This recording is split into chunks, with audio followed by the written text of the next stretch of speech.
Just a really quick recap. We had talked about the M1 money supply being made up of currency, or money that we would typically keep with us, and demand deposits. So that's money that would be like in our checking accounts at our bank. So we really need to consider, what is the role of banks in all this? Because if our money's being held at banks, that means actions of the banks can influence those demand deposits, and therefore it can influence the money supply. And so as we get going, we need to define a couple words. And the first word that you're going to see a lot is this idea of reserves.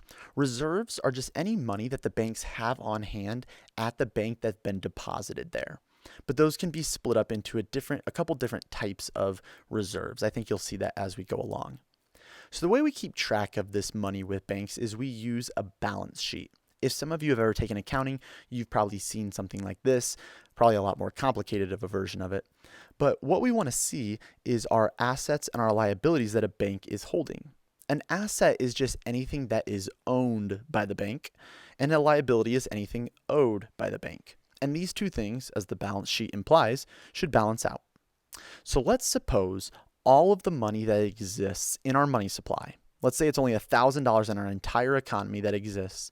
Let's say it's deposited at our bank. And also, one thing to keep in mind, we're going to keep 100% of reserves. Any money that's at the bank, we're going to store it at the bank. And so our balance sheet would look a little bit something like this. Like we said, it balances. So therefore, on our right, you see our liabilities. And that is all in demand deposits. What that means is that somebody came and deposited that $1,000 at the bank. The reason it's a liability is because we owe that money to that person. If that person came back and said, hey, I want my $1,000 back, we're liable for that. We have to give that back to them. Now, at the same time, that money is in our hands at the bank. As the banker, it is held at our bank as reserves in our vault. And therefore, our total assets available to us is $1,000, because we can then use that $1,000, as we said banks do, to loan it out. Now, one thing we're going to end up seeing is that in the system we have as the United States, it's called the fractional reserve banking system. And what that means is that banks are only required to keep a fraction of those total deposits at the bank. Remember, we said the rest of it they can loan out. And there's actually a specific percentage that they're told that they have to hang on to. And that percentage is known as the reserve ratio. The reserve ratio is that fraction or that percentage that must be held on hand or reserved at the bank whenever someone deposits money.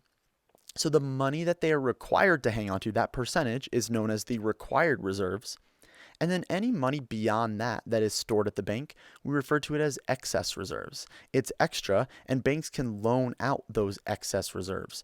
And the reason they want to loan that excess reserves out is because they want to make money off the interest from loaning that money out.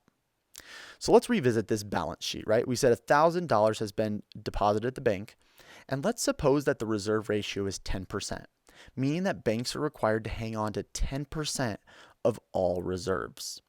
And so what we end up seeing is that $1,000 has been deposited at our bank. So our demand deposits is $1,000. And therefore we have liabilities of $1,000 because we're hanging on to somebody's $1,000 here.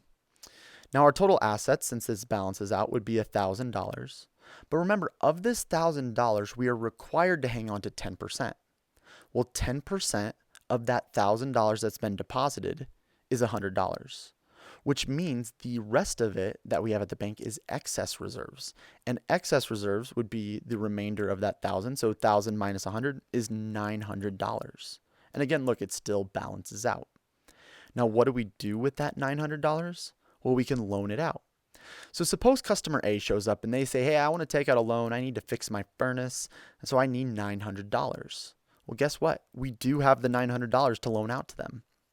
And so what we end up seeing is that as we kind of rework our balance sheet, we still have liabilities of $1,000. Because remember, that money that person deposited, we still need to pay it back to them if they ever want it. And our assets is still going to equal $1,000, but we've just shifted a few things around. We're still required to hang on to just a small percentage of that 10%.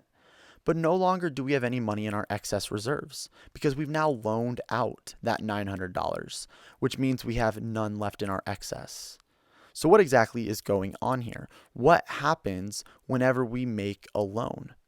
What we see is that, remember, there's always been that $1,000 in our bank, and customer A now has $100.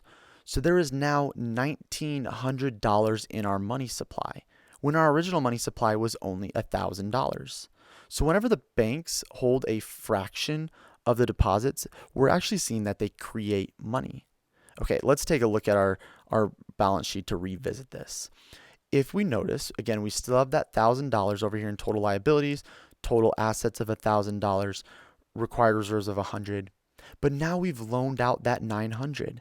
That $900 is now out in our economy, and that's what we're saying, is that we still have that $1,000 that was originally in our bank, but we also now have an additional $900 that's been loaned out to customer A.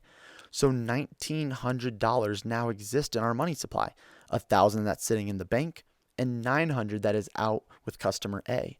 So whenever banks are only holding on to a fraction of those deposits, they're actually creating money when they extend loans.